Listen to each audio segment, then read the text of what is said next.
Artists who turned down Rock Nation. Billionaire on accident.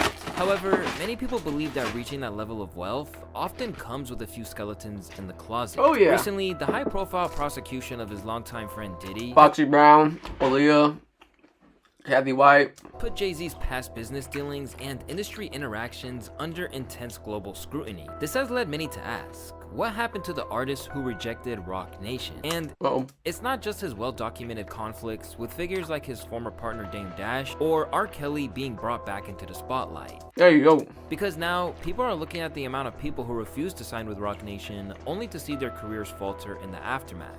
Or, in the worst case scenario, they even lost their lives. Well, Young Dolph was different though. It's your boy Luesta, and this is what happens when you say no to Rock Nation. Among the biggest earning entertainment companies in the world today, Rock Nation has grown at a rapid rate. Since their initial founding in 2008, they developed one of the most impressive... That DJ Khaled, Mustard, ASAP Berg, Yo Gotti, Moneybagg Yo, Rihanna. Who else? There's J. Cole? Music management, while Big Sean, really? dropping albums from the likes of J. Cole, Rihanna, I did not know and that. of course, Jay-Z himself. While they have their critics, they are always praised by those who roll with them, including female hip-hop superstar Megan Thee Stallion. After signing to the company in 2019, the self-declared hot girl coach has always saluted Hove and the team, including its she signed with them? CEO, Desiree Perez. It just felt like She needs to go to jail, Desiree Perez. was in the right spot. Like I said, I was manifesting a lot of stuff for myself. Never did I ever think that I was actually going to be managed by the people that I looked up to. It just felt like a big family. They're just so intelligent. Like, they've been through everything. They still going through it right now, but they just know how to carry it. And I'm learning from the best. I feel like I'm in the right spot. I'm in the right position. I ain't never felt so like safe in a situation where I feel like these people got my back. And I just see how much they grind and how much they hustle and how much they let all the talk and whatever else people gotta say just roll off their back. I'll call Jay or Des. Des is the woman who really run shit at Rock Nation. And I'll be like, they saying this about me, they got me fucked up now. And they'll be somewhere on the island like, why you even care about that? They tripping, like. And while that's exactly what Megan would want to have in her corner, there are rumors that the label flexed this power to make life very difficult for a man who was not just an enemy of hers, but a man who had turned down the opportunity to sign with them. Tory Lanez? In 2020, Tory Lanez was on a high when he attended the Rock Nation brunch. In May of that year, he had managed to free himself from his label at the same time that he had reached the peak of his commercial success. So when he pulled up to the famed annual event, he made quite a splash alongside none other than Megan. He seemed to hint that he was being courted by major labels such as Rock Nation. To be 100%, there's so many labels offering me so much money, like millions of dollars, he said. I've gotten offers that are life-changing, but I don't care. I already own my masters in publishing and everything, so I don't see any reason to give that to somebody else. But no shorter than 2 months after he was churning down these major deals, Tory's life would fall apart. On the night of July 12th, 2020, well, he was trying to hook up with Kylie Jenner and Megan. I don't know why. Los Angeles Police Department officers from the Hollywood Division responded to a call regarding shots fired at around 4:30 a.m. Lanez was pulled over and arrested for carrying a concealed firearm in his vehicle. Meanwhile, Megan Thee Stallion, who was present during the arrest, was taken to the hospital because of a foot injury. According to them, Lanez caused great bodily injury to Megan. From there, a bitter legal battle ensued, which I've talked about at length in other videos. But why this is relevant is because throughout the course of the legal process, which would eventually lead to Tory getting a 10-year sentence, he insisted that Rock Nation was trying to prevent him from telling his side of the story. Otherwise, there would be consequences. 2 days after that, I get a call from Rock Nation that says, yo, we heard you're gonna make a statement about what happened, and it'd be in your best interest if you don't make that statement. I'm like, okay, I don't understand what the issue of me telling my fans, like, yo, look, it's not that serious of a deal. I went to jail for whatever this is. Like, I didn't get for that 2 days why that was an issue. 2 days later, I didn't get for that 2 days why that was an issue. 2 days later, TMZ report come out. This wasn't even the only time that Tory alluded to this. On the track Sorry But I Had To from 2020's Daystar, Tory referenced the incident as well as his own business dealings with Jay's company. I made too much money with Roc Nation for them to be thinking I can't correlate the fact that it's only rappers out your roster hating. Contemplating these thoughts in my head, like, how the fuck you calling me threatening me not to make no statement? Damn. On another track entitled Bittersweet from that same project, he went at Hove directly and insinuated that he was hurt. Hove? Also taking shots at the company's legal team, including Jill Scott. It hurt to say them words about Roc Nation management, cause Jigga whole career, I've been a fan of it, and I'm just pissed about the way they handled it. I worked for this for years, and out of nowhere, here comes Jill trying to come smear campaign and damage it. Although he was eventually found guilty, the notion that Roc Nation was 10 years somehow is crazy. involved has persisted, as his father took up the fight. In an emotional speech outside the courthouse, his dad said that Jay-Z and others ought to be ashamed of themselves. You want to know how I feel? I'll tell you exactly how I feel. I got some names that I want to call. Alex Spiro. Damn. Martin going for a piece of history. How much further can he... Desiree Perez. And the whole wicked system of Roc Nation, including you, Jay-Z. Yes. Yes. You who say you rose from the gutter, but you have traded and bartered the souls of young men. Damn. You're still doing it. Even from behind bars, Tory's insistence that Roc Nation interfered will not subside. Most recently, it was the churn of his own legal counsel, Sean Hawley, who he believes had a prior relationship with Roc Nation before becoming his lawyer. In his complaint, he called for her to face disciplinary action over what he described as serious ethics breaches, and demanded a refund of the hundreds of thousands of dollars he had paid her. This followed allegations that she instructed a DNA expert not to conduct tests on the gun involved, and abruptly withdrew from Lane's defense just 5 days before his guilty verdict. What? Despite being paid nearly $300,000. In addition to his quest to take down Hawley, he also spoke out against Desiree Perez, CEO of Roc Nation, who he believed played a role in assisting Megan with her statements to the police regarding the 2020 shooting incident. At the moment, Tory isn't eligible for parole until 2029. But if how he feels at the moment doesn't change by the time he gets out, you can bet he'll be coming out Roc Nation's next on tracks and IG lives as soon as he's out. While Tory has hopes of turning his life around in time, not everyone that previously turned down Roc Nation is so lucky. Because for a rapper who went by the name of Young Dolph, his time was tragically cut short. Allegedly. That's true, actually. Yo Gotti, I didn't even know Yo Gotti was part of Roc Nation. Mainstay of Memphis hip-hop, Young Dolph was a hugely talented rapper that delivered anthems for the streets over the course of a 13-year-plus career. And if you don't know anything about Dolph, you know he's a rapper who retained his independence at all costs, regularly shutting down rumors that he'd signed to labels that were trying to court him. For the last fucking time, I am not signed with nobody and never have been. Been independent my entire career. The leader of his own paper route empire, Dolph may have gotten cosigns, but he never had another boss other than himself for the entirety of his career. It was just because of everything, bro. You just don't know. Bro, people tell me Dolph signed with Grand Hustle. You know what I'm saying? Like, I ain't never been signed to Grand Hustle. That's my dog. Like, shout out to T.I. That's another nigga, like, I salute, respect in the game. Dolph signed to CMG. Yo, guys, no, I ain't signed to CMG. And the most out of all of them, Dolph was signed to Brick Squad. No, you know what I'm saying? Gucci, that's my dog. That's my trap brother. I mess with him. You feel me? Like, he showed me a lot of love, so I showed nigga love back. Where I come from, man, anybody show you love, man, and show you that they want to see you win, you can't do nothing but embrace that. Show them the same love. You rock with them like they rock with you. You feel what I'm saying? Like, come on, man. But, come on, it's just like I said, man. I was playing a quarter ticket before I ever met Gucci, man. And I met Gucci, man, way before people were talking about this. I was signed with Brick Squad, signed with Brick Squad, so come on, man. That's old. But there was a time where he did strongly consider signing to a label. And going on the strength of the clues he provided, it seems obvious that it was with The Rock. In various interviews after it went down, Dolph alluded to how he turned down a life-changing sum of money. Man, I got myself in a fucked up ass situation, dog. I don't know what the fuck to do, dog. You know what I mean? Really tell you the truth, I do know what to do, but I'm gonna let y'all know what's going on. Bro, for the last 6 months, I've been having a motherfucking $22 million contract debating on should I do the deal or not. You know what I'm saying? I'm like, should I take the 22 million or fuck the 22 million? Fuck the 22 million, oh my god. Fuck the 22 million. Although he eventually decided to stay on his own grind, it wasn't a spur-of-the-moment decision. I turned down that 22 M, you know what I mean? Well, I went to my lawyer office. We talked, we go over it. We had been going over it for like the last If they're offering you 22 million, it's because they know that he can make 22 million by himself. 2 weeks. No, about 4 months. Potentially more. The deal was good though. I'm talking about on paper. It was we went over. It was what I had wanted, like the structure of it, the whole. It was like, how we gonna do it?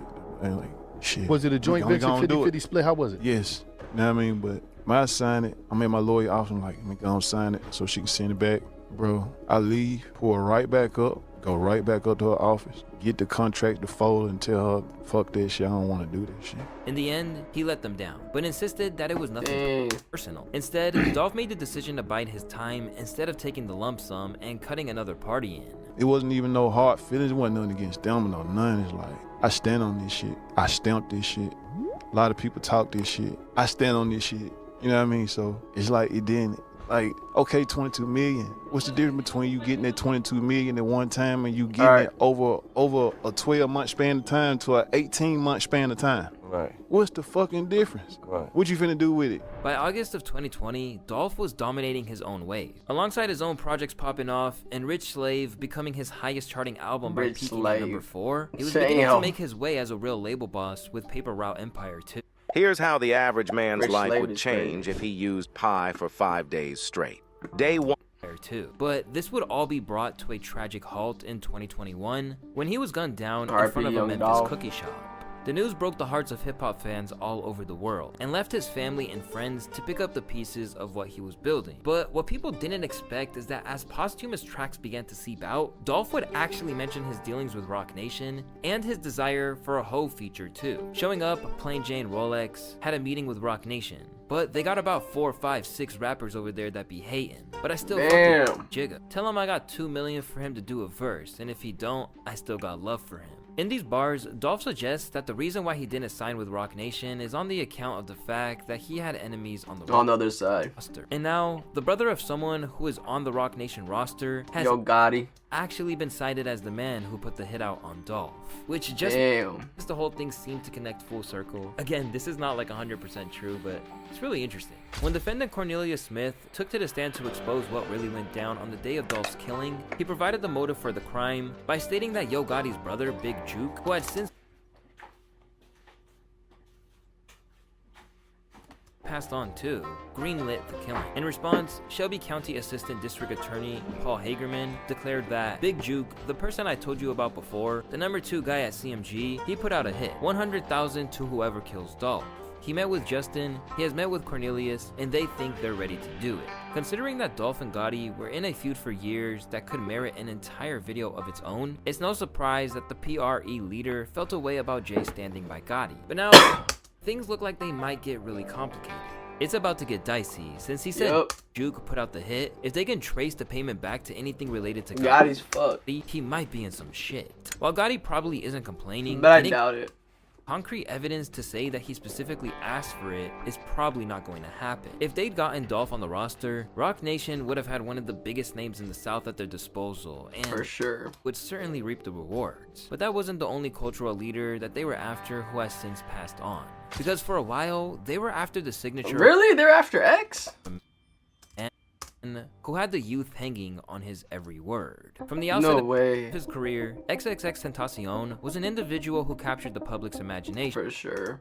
On early tracks like Look at Me, the Floridian rapper laid out the blueprint for a whole new approach to the game, which fascinated everyone who encountered it. So much so that labels were X was a GOAT. Ready to immediately overlook the fact that he was in jail and facing domestic abuse charges, eagerly reaching out to gauge interest in signing him, including none other than Roc Nation. In an interview after the fact, a former roommate of Roc Nation revealed that while he was locked up, they reached out to try and get him to sign a deal. I was on the phone with Roc Nation, and oh shit, I was on a fucking call with AR from Roc Nation. This nigga was like, yo, we trying to sign X, and I remember like talking to X. Fucking phone calls from jail with the people that's like calling him to make deals with him, trying to sign him to, you know, wherever, trying to sign him to a label. I was on the phone with Roc Nation. He was like, yo, we trying to sign X.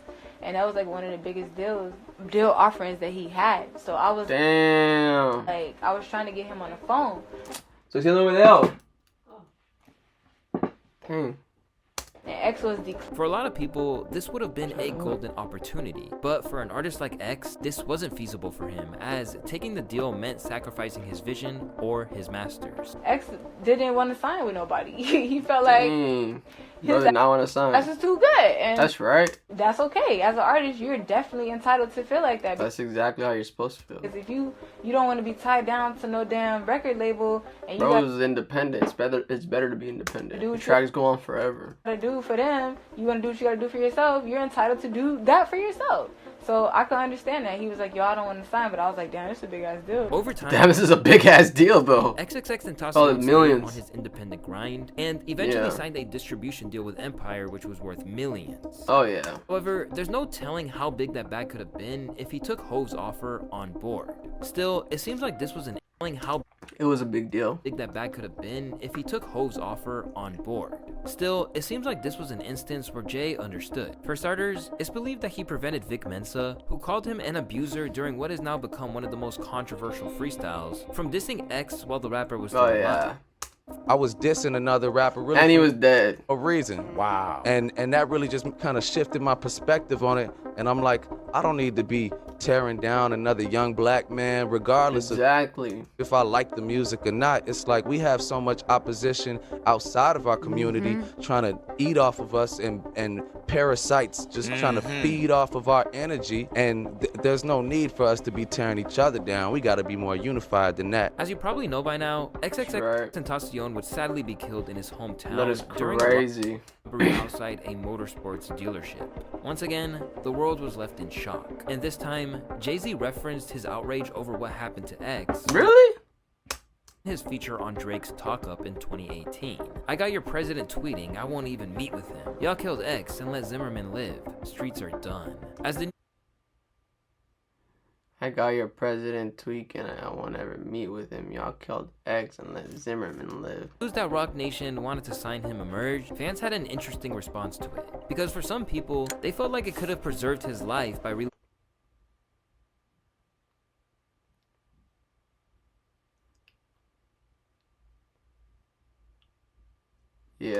locating him out of his hometown. And sadly, that's true. It's probably true. Roc Nation probably would have relocated him in LA. Of knowing. Need to run Windows on your Mac? Crazy. Parallels desktop. Knowing how things could have played out. Meanwhile, other rappers who turned down Roc Nation have seen their attempts to cross over into the US market stall. Just look at the case of Nasty C. Ever since he first emerged, Nasty C, who's that? South Africa's Nasty C has been killing it in his home nation ever since his mixtape days. Despite never landing on the US charts, he became renowned to the extent that he secured features from the likes of Benny the Butcher, Benny Montana, Frenchmont, O'Keed, Ari Lennox, T.I., and many more. T.I.? While this is impressive for him to have managed under his own steam, he could have had the Roc Nation checkbook behind him. Back in 2016, rumors were swirling around that he was in talks with Roc Nation to come aboard their team. But rather than just say no, Nasty decided to blow the whistle on how they deal with their signees. I don't want an average Roc Nation contract, he said. I don't want a set standard record deal. I want something different. I've seen the language they use in contracts, and I've seen enough people get blindsided, so I'm cautious about contracts. Maybe I've just got my guard up. He just knows too much. It's unclear exactly what went down. Nasty C speculated that he was warned by 50 Cent, who became somewhat of a mentor to him, to stay away from Hove and Diddy. W to 50. It wasn't even that deep. No, we didn't even talk about none of that. We just spoke about regular shit. Cars, jewelry, life, niggas being fake, bitches, all that type of shit. Niggas being fake. Who be fake? A lot of people. Rather than take the offer that was on the table, Nasty C decided to stick to his guns. But it might have had unintended consequences. Because now, his supporters point to the fact that he rejected Roc Nation as the reason why he never broke through. And that's one of the main reasons why Nasty C hasn't won a Grammy Award. That's why things are not easy for him overseas.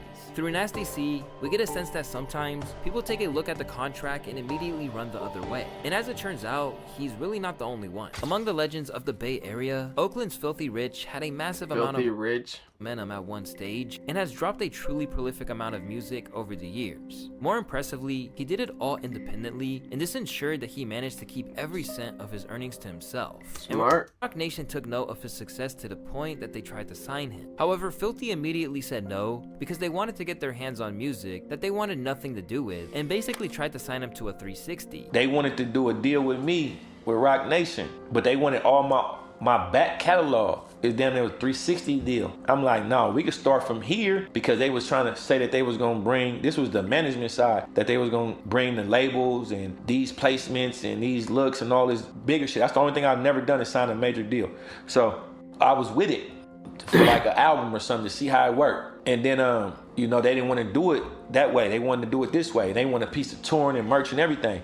So luckily I didn't do it, because right after that the pandemic hit. So it wasn't even no touring. So if I'd have signed that, they would have just been getting paid off my back catalog that they had nothing to do with. And I wouldn't ever been got paid for no shows, because I wouldn't be able to do nothing. So luckily I didn't. You get what I'm saying? Shockingly, he's not alone in this either, because Sauce Walka has a very similar story. The Texas-based rapper had a major come up in the mid-2010s, dropping tape after tape via his own Sauce Factory imprint. Similar to the approach with Filthy, Roc Nation set their sights on the Haitian rapper, but their demands for a larger share of his earnings were more than what he was willing to agree to. Jay had his people reach out to me, and you know, we all got on the car and shit, and we all talked about it, and you know what I'm saying, and they sent me over some contracts, and with Roc Nation it was a cool deal. It was $5 million management deal, but they still wanted ownership with the catalog too, though.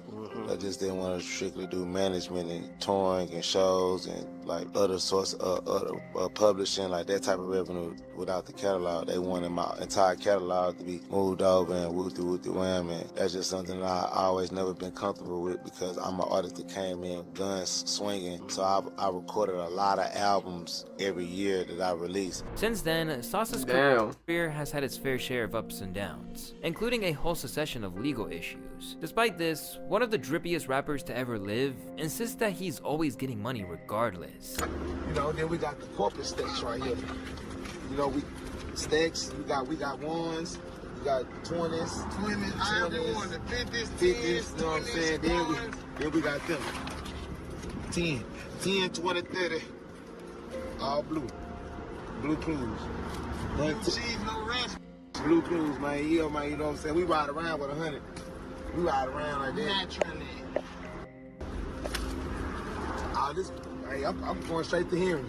Every time I get paid, I'm going to hearing and I'm getting laid. Oh, it was another. Oh, damn. There was another. Damn.